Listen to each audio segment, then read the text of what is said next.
Hey guys! Welcome back to my channel, and today gagawa tayo ng 5-minute drugstore makeup look for school. Yes, pwede nyo ma-achieve yung look na gagawin natin for 5 to 8 minutes depende sa mga products na gagamitin nyo. Okay na okay itong look na to sa mga on-the-go girls out there. So sana ma-enjoy nyo, and yan, bye! So yung ating first step is maglalagay tayo ng moisturizer bago tayo maglagay ng foundation. So, itong itong moisturizer na to, okay na okay to sa may mga oily skin. Lagay ko lang siya dito sa part na, actually buong face. And, i-blend lang natin siya.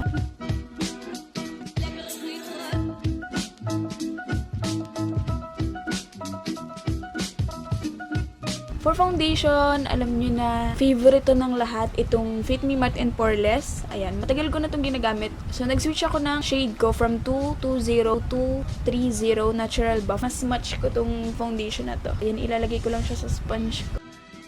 Dahil 5-minute makeup itong gagawin ko. Maganda rin siyang gawin kasi ako dati talagang nalilate ako dahil kaka-makeup. Ang tagal kong mag-makeup talaga, as in pang school makeup lang yung ginagawa ko, pero maabot ako ng 30 minutes. So for my brows, ito yung gagamitin ko, yung Milani na stayput brow, and ang shade ko dito is 04 brunette. I-fill in ko lang yung mga gaps and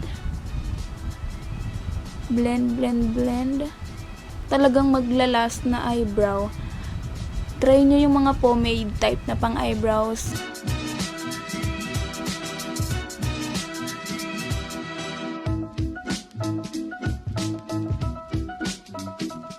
Ito yung eyebrow na hindi ka na magre-reapply kasi nagtatagal talaga siya, as in.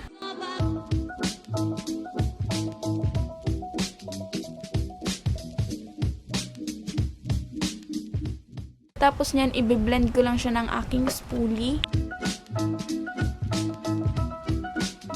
Lagay lang ako ng eyebrow mascara para ma-tame at saka extra long lasting yung eyebrows. Hindi na ako naglagay ng concealer. Okay lang sa akin kahit makita yung eyebags ko.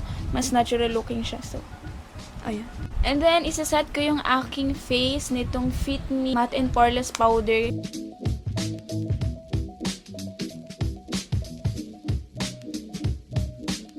And for mascara, ito yung gagamitin ko, yung Pushup Angel Mascara ng Maybelline, and mag-curl na rin ako para mas awake tignan. Lagay ko ng mascara palabas siya, parang pa ganun.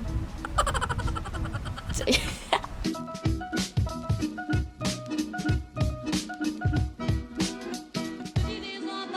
for my blush, ito yung gagamitin ko, my all-time favorite Careline blush on in the shade Freshtomato. Brush na ginamit ko kanina, ito na rin yung gagamitin kong pang blush.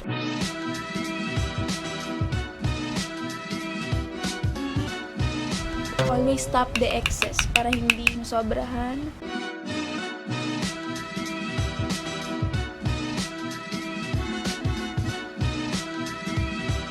Kung masobrahan man, lagyan nyo nila ng press powder para malesen.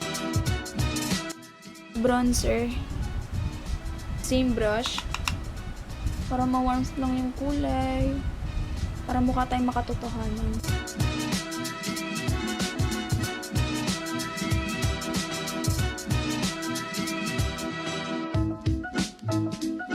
Yung noong paliparan.